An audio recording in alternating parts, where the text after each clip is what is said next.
Porto est l'une des destinations les plus populaires du Portugal et chaque année, des centaines d'étudiants viennent y étudier. Si tu envisages de faire ton Erasmus à Porto, je suis Morgane d'Erasmus Play et dans cette vidéo, je t'explique absolument tout ce que tu dois savoir pour que ton expérience à Porto soit inoubliable.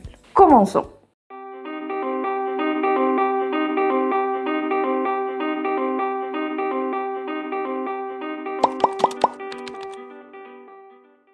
Le premier point sera évidemment le logement. Et si tu te demandes s'il vaut mieux vivre dans une colocation ou dans une résidence, tu dois savoir qu'il n'y a pas de bonne réponse. Tout dépendra de tes goûts et de tes préférences. Les appartements en colocation sont souvent moins chers que les résidences privées, mais d'un autre côté, les résidences ont souvent des services supplémentaires, comme par exemple une salle de sport, piscine, etc. Les résidences les plus populaires auprès des étudiants sont Nido Living, Livenza et Live Student.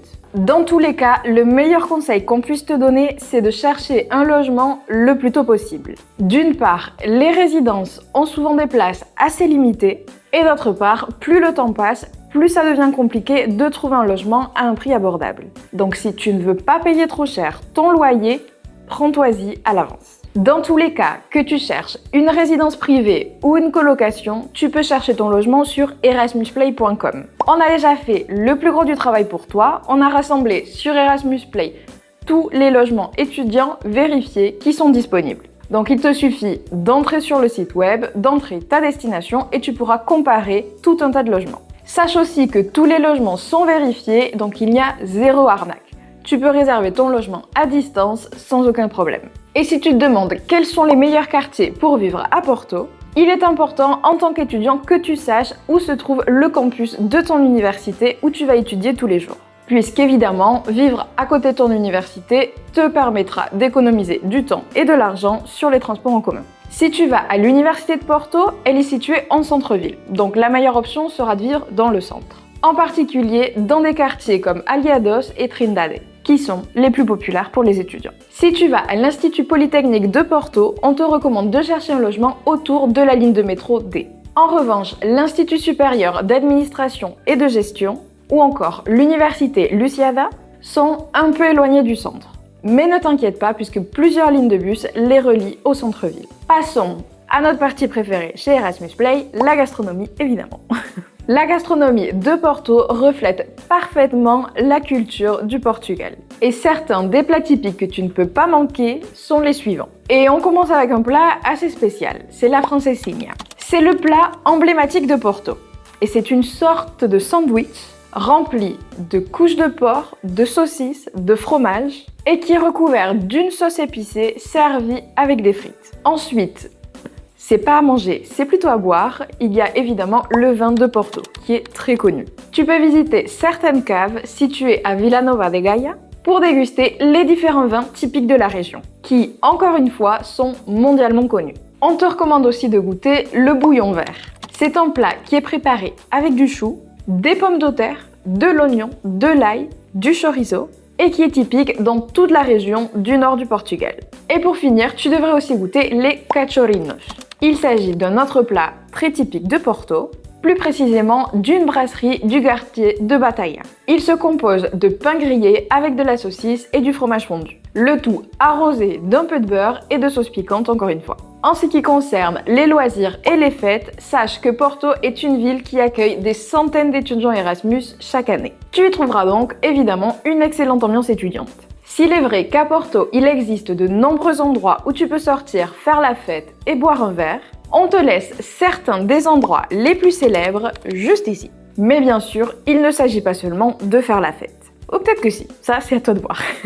À Porto, tu peux faire tout un tas d'activités chaque jour. Par exemple, une chose que tu ne peux pas manquer, c'est d'aller à Matosinhos, où se trouve la principale plage de Porto. En termes de coût de la vie, Porto est une ville plutôt bon marché, comme l'ensemble du Portugal réellement. Pour te donner une idée, le coût de la vie d'un étudiant dans cette ville est aux alentours de 500 à 600 € par mois. L'une de tes plus grosses dépenses sera évidemment le loyer de ton logement. Pour te donner une idée, une chambre dans une colocation coûte environ entre 350 et 400 € par mois. Mais si tu te renseignes bien à l'avance, tu pourras peut-être trouver quelque chose encore moins cher.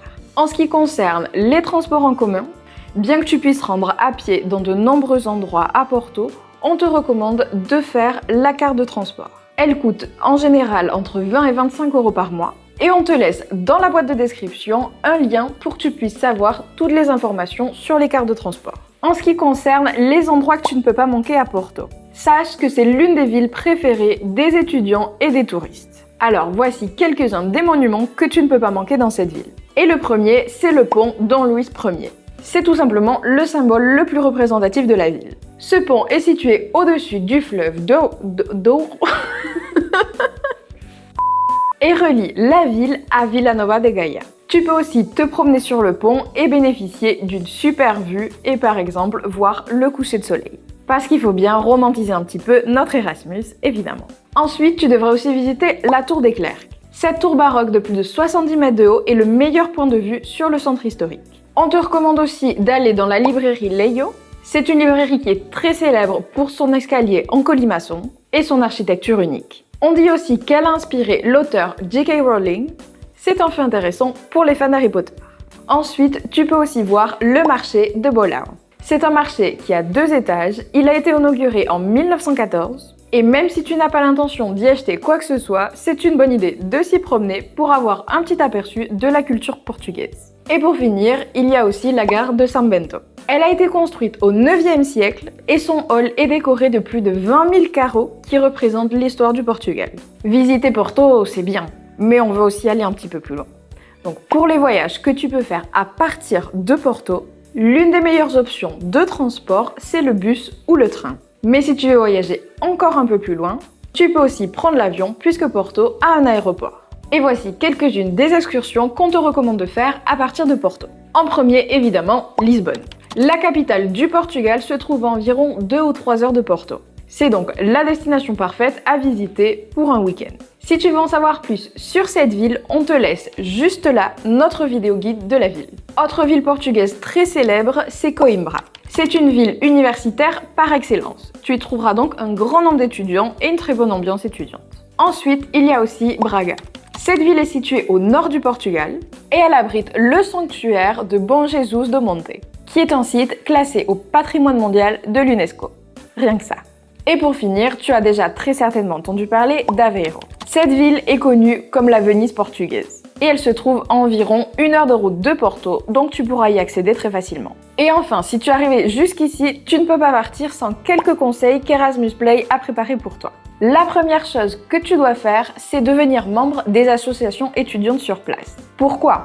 Tout simplement parce que tu pourras bénéficier de réductions dans de nombreux endroits, mais aussi parce qu'ils organisent des fêtes et des soirées un petit peu tout au long de l'année. Et surtout, autre conseil très important, c'est de demander ta carte européenne d'assurance maladie avant de partir. On ne te le souhaite pas, mais tu pourras en avoir besoin. Et c'est tout pour la vidéo d'aujourd'hui. Depuis Erasmus Play, on espère que cette vidéo t'a été utile. N'oublie pas de t'abonner à notre chaîne et d'activer la petite cloche pour être averti à notre prochaine vidéo.